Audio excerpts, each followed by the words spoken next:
حضرت سلمان فرماتے ہیں کہ ہم لوگ حضور علیہ السلام کے ارد گرد بیٹھے ہوئے تھے کہ اتنے میں حضرت ام ایمن آئیں اور انہوں نے کہا کہ یا رسول اللہ، حسن حسین گم ہو گئے ہیں۔ اس وقت دن چڑھ چکا تھا۔ حضور علیہ السلام نے صحابہ سے فرمایا، اٹھو اور میرے دونوں بیٹوں کو تلاش کرو۔ چنانچہ ہر آدمی نے اپنا راستہ لیا اور چل پڑا، اور میں حضور علیہ السلام کا راستہ لے کر چل پڑا۔ حضور صلی اللہ علیہ وسلم چلتے رہے، یہاں تک کہ ایک پہاڑ کے دامن میں پہنچ گئے تو دیکھا کہ حضرت حسن اور حضرت حسین ایک دوسرے سے چمٹے ہوئے کھڑے ہیں، اور پاس ہی ایک کالا ناگ اپنی دم پر کھڑا ہے جس کے منہ سے آگ کی چنگاریاں نکل رہی ہے۔ غالباً اللہ نے ناگ بھیجا تھا کہ بچوں کو آگے جانے سے روکے۔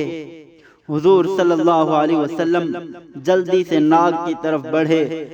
اس ناگ نے حضور علیہ السلام کو مڑ کر دیکھا اور چل پڑا اور ایک سوراخ میں داخل ہو گیا۔ پھر حضور علیہ السلام ان دونوں کے پاس گئے اور دونوں کو ایک دوسرے سے جدا کیا اور دونوں کے چہرے پر ہاتھ پھیرا اور فرمایا، میرے ماں باپ تم دونوں پر قربان ہو، تم دونوں اللہ کے ہاں کتنے قابل احترام ہو۔ پھر ایک کو دائیں کندھے پر اور دوسرے کو بائیں کندھے پر بٹھا لیا۔ حضرت سلمان کہتے ہیں کہ میں نے عرض کی